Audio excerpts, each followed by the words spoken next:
Hello दोस्तों, नमस्कार दोस्तों। हमारे यूट्यूब चैनल पर आप सभी का स्वागत है।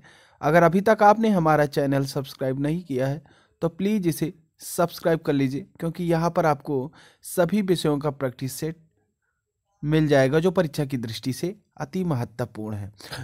तो आज का जो हमारा सब्जेक्ट है वह जो है भूगोल से संबंधित है। इसमें हमने पृथ्वी की संरचना से संबंधित वन लाइनर क्वेश्चन को लिए हैं। इसमें हम फटाफट पढ़ाते जाएंगे। आप लोग एक कॉपी और पेन लेकर के बैठ जाएं और जो आपको इम्पोर्टेंट लगे उसे आप लोग अपनी कॉपी में नोट डाउन कर सकते हैं। तो चलिए देर न करते हुए शुरू करते हैं। पृथ्वी की संरचना क्या है? पृथ्वी की संरचना, पृथ्वी का कितना प्रतिशत भाग जल से ढका है? तो पृथ्वी का जो है 2/3 भाग यानी 71% जल से ढका हुआ है। पृथ्वी की उत्पत्ति कब हुई? तो पृथ्वी की उत्पत्ति करीब 4.6 अरब वर्ष पहले हुई थी। पृथ्वी का आकार कैसा है? तो यह जो है चपटा दीर्घवृत्त के आकार का है।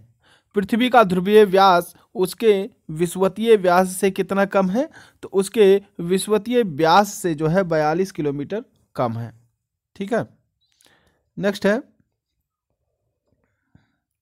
किसने साबित किया पृथ्वी नारंगी के समान है? तो यह जो है सर आइजैक न्यूटन ने साबित किया था। किसने पृथ्वी के आकार को नारंगी के बजाय नाशपाती की तरह बताया?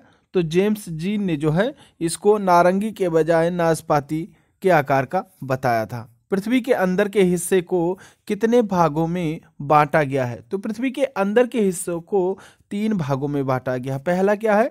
भूपर्पटी, आवरण तथा तीसरा जो है वह केंद्रीय भाग यानी क्रस्ट, मेंटल और कोर।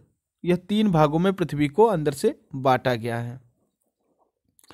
पृथ्वी का ऊपरी भाग को क्या कहते हैं? तो पृथ्वी के ऊपरी भाग को हम भूपर्पटी या भूपटल कहते हैं। क्या कहते हैं? भूपर्पटी या भूपटल कहते हैं इसके ऊपरी भाग को।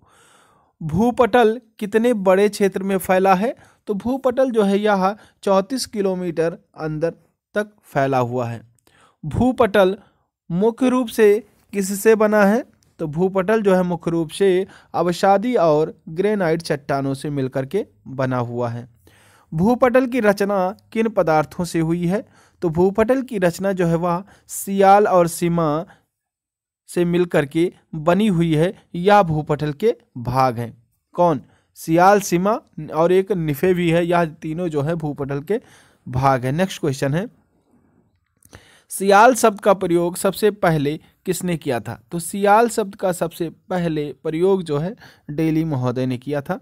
भूपटल में सबसे अधिक किसकी मात्रा पाई जाती है? तो भूपटल में सबसे अधिक मात्रा 40.80% ऑक्सीजन पाई जाती है। यानी जो सबसे अधिक मात्रा होती है भूपटल पर वह जो है ऑक्सीजन की मात्रा होती है। भूपटल में ऑक्सीजन के बाद प्रचुर मात्रा में क्या पाया जाता है? तो ऑक्सीजन के बाद में जो सबसे अधिक मात्रा में पाया जाता है वह सिलिकॉन पाया जाता है, जो कि 27.72% है। ठीक है, नेक्स्ट है हमारा है, भूपटल में पाई जाने वाली तीसरी अहम चीज क्या है? तो भूपटल पर पाई जाने वाली तीसरी जो अहम चीज है वह है एल्यूमिनियम। यह कितना प्रतिशत पाई जाती है? तो यह लगभग 8.13% पाई जाती है। व्हाइट ऑफ द अर्थ किसे कहा जाता है? तो व्हाइट ऑफ द अर्थ जो है वह मेंटल यानी आवरण को कहा जाता है। मेंटल की मोटाई कितनी होती है? तो मेंटल की जो मोटाई होती है वह 2900 किलोमीटर की होती है। मेंटल किन पत्थरों के समूह की चट्टानों से बना है? तो मेंटल जो है वह बेसाल्ट पत्थर की चट्टानों से बना हुआ है। मेंटल किस हिस्से में मैग्मा चैम्बर पाए जाते हैं? तो यह जो है निचली परत में जो है मैग्मा के चैम्बर पाए जाते हैं। ठीक है, इसे भी आपको नोट डाउन कर लेना है। नेक्स्ट क्वेश्चन है, मेंटल पृथ्वी के कुल आयतन का कितना प्रतिशत भाग घेरे हुए है? तो यह जो है 83% भाग घेरे हुए है। पृथ्वी की तीसरी और अंतिम परत कौन सी है? तो पृथ्वी की तीसरी और अंतिम परत जो है वह निफे या कोर है। मतलब चाहे हम इसे निफे या कोर भी कह सकते हैं। यह सबसे निचली और अंतिम परत होती है। निफे में कौन सी चीज बहुतायत मात्रा में पाई जाती है? तो निफे में जो है बहुतायत मात्रा में निकिल और लोहा पाया जाता है। क्या पाया जाता है? निकिल और लोहा पाया जाता है। कोर का भार पृथ्वी के भार का कितना है? तो कोर का जो है भार वह पृथ्वी के भार का लगभग 1/3 भाग है। कितना है? 1/3 भाग है। पृथ्वी के आयतन का करीब कितना प्रतिशत हिस्सा कोर का आयतन है? तो 1/6% जो है हिस्सा वह कोर का आयतन है। नेक्स्ट है, पृथ्वी की आंतरिक संरचना में लोहे की मात्रा कितनी है? तो पृथ्वी की आंतरिक संरचना में लोहे की मात्रा 5% है। कोर का तापमान कितने से कितने के बीच में होता है? तो कोर का तापमान जो है वह -4000 डिग्री सेल्सियस से 5000 डिग्री सेल्सियस के बीच में होता है। पृथ्वी के चुंबकत्व की वजह क्या है? तो पृथ्वी के चुंबकत्व की वजह जो है कोर में लोहे का अत्यधिक सांद्रण है। पृथ्वी के नीचे जाने पर प्रति 32 मीटर की गहराई पर कितना तापमान बढ़ जाता है? तो लगभग जो है -1 सेल्सियस का ताप बढ़ जाता है। पृथ्वी पर स्थलीय क्षेत्र में सबसे नीचा क्षेत्र कहाँ पाया जाता है? यानी पृथ्वी पर जो स्थलीय क्षेत्र होता है वहाँ सबसे नीचा क्षेत्र कहाँ पाया जाता है? तो यह जो है जॉर्डन में मृत सागर के पास पाया जाता है। यह क्षेत्र समुद्र तल से 400 मीटर नीचा है। कितना मीटर नीचा है? तो 400 मीटर नीचा है। ठीक है। सबसे पहले किसने बताया कि पृथ्वी गोल है और आकाश में स्वतंत्र रूप से लटकी हुई है? तो यह जो है सबसे पहले पाइथागोरस ने बताया था। किसने बताया था?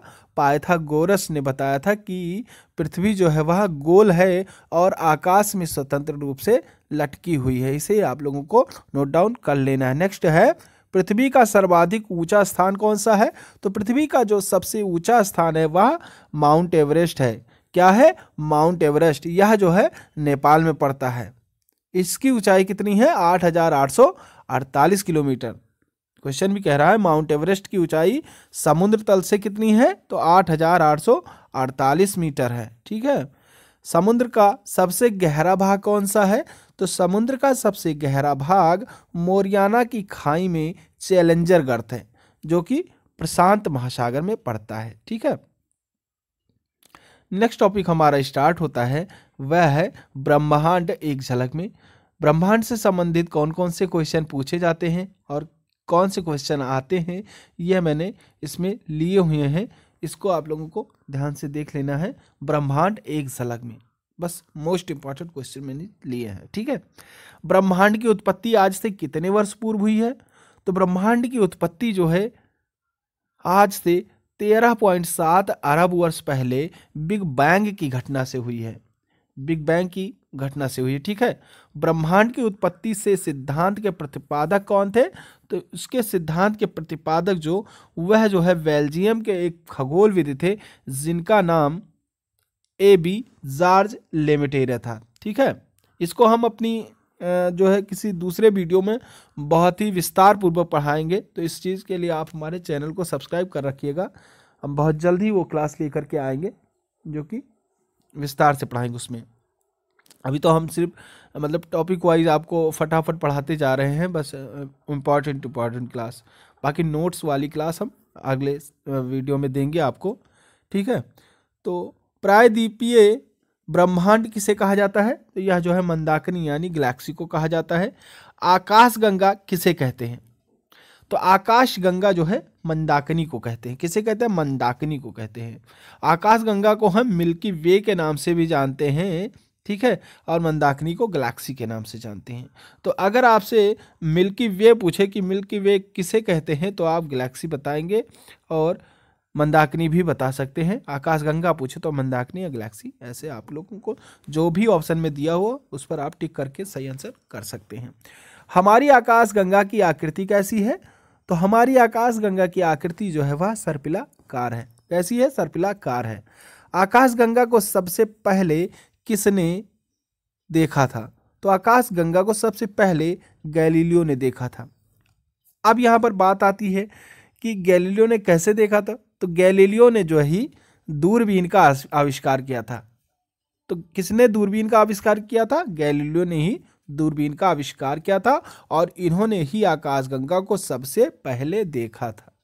सूर्य का सबसे निकटतम तारा कौन सा है? तो सूर्य का सबसे निकटतम तारा जो है वह प्रोक्सिमा सेंचुरी है। क्या है? प्रोक्सिमा सेंचुरी है। ठीक है। ब्लैक होल क्या है बताइए? तो ब्लैक होल जो है वह हमारी आकाशगंगा के केंद्र में स्थित अत्यधिक गुरुत्वाकर्षण का क्षेत्र है, जो प्रकाश को भी गुरुत्वाकर्षण क्षेत्र से बाहर जाने नहीं देता है। ठीक है, इसका उत्तर यह हुआ। क्वेसर क्या है? तो क्वेसर एक खगोलीय चमकीला पिंड है जो अत्यधिक मात्रा में ऊर्जा छोड़ता है। ब्रह्मांड का व्यास कितना है? तो ब्रह्मांड का व्यास जो है 108 प्रकाश वर्ष है। कितना? 108 प्रकाश वर्ष। प्रकाश वर्ष क्या है? तो प्रकाश वर्ष समय की नहीं बल्कि दूरी का मापक है। ठीक है, अगर प्रकाश वर्ष आपसे पूछता है तो यह जो है समय का मापक नहीं है, यह दूरी का मापक है। ठीक है। डवार्फ मंदाकिनी क्या है? नवीनतम ज्ञात मंदाकिनी को डवार्फ मंदाकिनी कहते हैं। आकाशगंगा की सबसे नजदीकी मंदाकिनी को क्या नाम दिया गया है? तो आकाशगंगा की सबसे नजदीकी मंदाकिनी को जो है देवयानी एंड्रोमेडा नाम दिया गया है। क्या दिया गया है? देवयानी यानी एंड्रोमेडा। ठीक है। तो नेक्स्ट क्वेश्चन में है, नेक्स्ट प्रैक्टिस सेट में हम आपको प्रमुख ठंडी जलधाराएं, ज्वालामुखी आदि से संबंधित सारे क्वेश्चन लेकर के आएंगे। इस चीज़ को के लिए आप हमारे चैनल को सब्सक्राइब कर लीजिएगा और अगर वीडियो अच्छा लगे तो वीडियो को शेयर जरूर करिएगा। ठीक है, तो चलिए ठीक है। Thank you. जय हिंद, जय भारत।